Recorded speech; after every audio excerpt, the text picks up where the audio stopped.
Members of the United States Congress have demanded the reopening of a corruption inquiry into Share and Eni after Nigeria's President Bola Tinubu restored the ownership of OPL 245 to the European oil giant.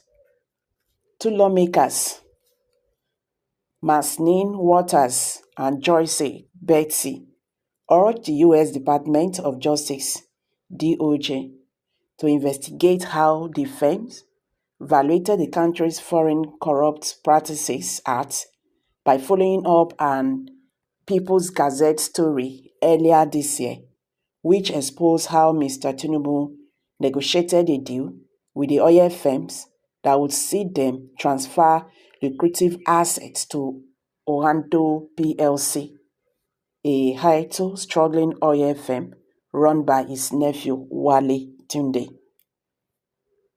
The lawmakers of Financial Service and National Security Committees emphasized that the U.S. law also prohibits citizens and entities from bribing foreign government officials to benefit their business interests.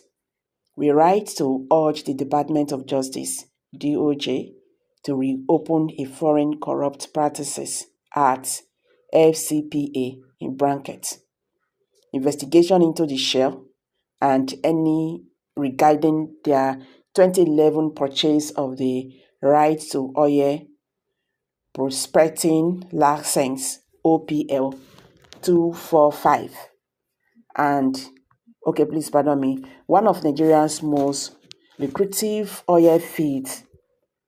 Available evidence implicates both companies in a scheme that resulted in the payment of $1.1 billion in bribes to Nigerian government officials, including the then President Goodluck Jonathan, the lawmaker said in a May 8, 2024 letter to Attorney General Garland, PDF.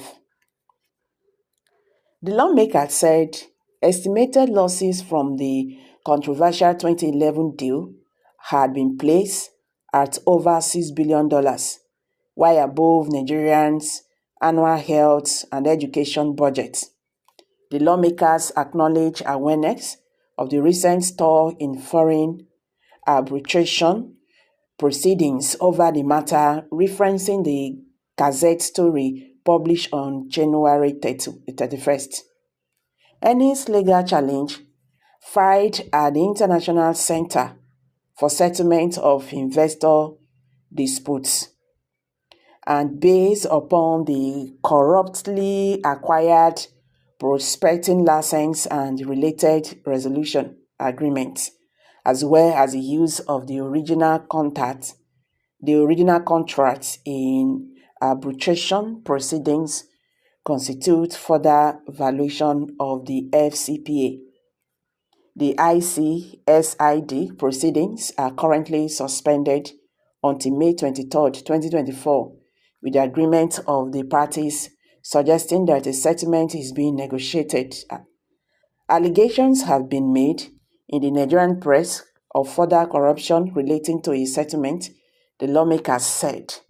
Share and Eni, both registered with the U.S. Securities and Exchange Commission (SEC), continue to profit from the deal in the valuation of the FCPA. The reopening of the case would further illustrate the U.S. commitment to aggressively pursue foreign bribery cases as started in the U.S. Strategy on countering corruption and reaffirm its pledge to fully implement the OECD Anti-Bribery Convention. We urge you to leverage this potent anti-corruption law to address the issues in the case and to send a powerful message that the United States stands vigilant in its pursuit of corporate crime around the globe, they added. A spokesperson for the DOJ did not immediately returned to request seeking comments on the lawmakers later. Nigerian presidential spokespersons also declined comment on Thursday afternoon. The Gazette story detailed how Mr. Tinubu controversially moved to restore the oil block to Shell and Eni after a secret deal that saw Eni transfer its Nigerian offshore assets to Uganda. The deal was finalized at different meetings in London and Paris.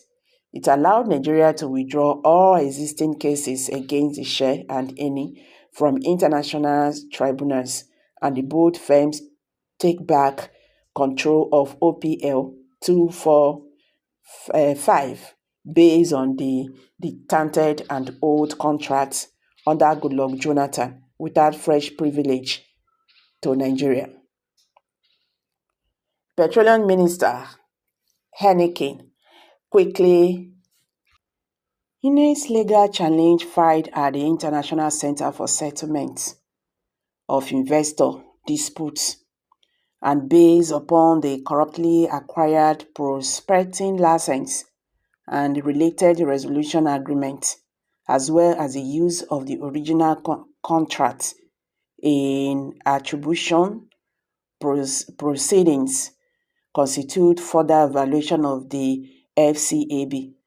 The ICSID proceedings are currently suspended until May 23, 2024, with the agreement at the parties suggesting that a settlement is being negotiated. Allegations have been made in the Nigerian press of further corruption relating to a settlement, the lawmakers said. Shell and Eni, both registered with the U.S. Securities and Exchange Commission, continue to profit from the deal in violation of the FCAP. The reopening of this case would further illustrate the U.S. commitment to aggressively pursue foreign bribery cases, as stated in the U.S. strategy on countering corruption, and reaffirm its pledge to fully implement the OECD Anti-Bribery Convention. We urge you to leverage this potent anti-corruption law to address the issues in the case and to send a powerful message that the United States stand vigilant in the pursuit of corporate crime around the globe, they added.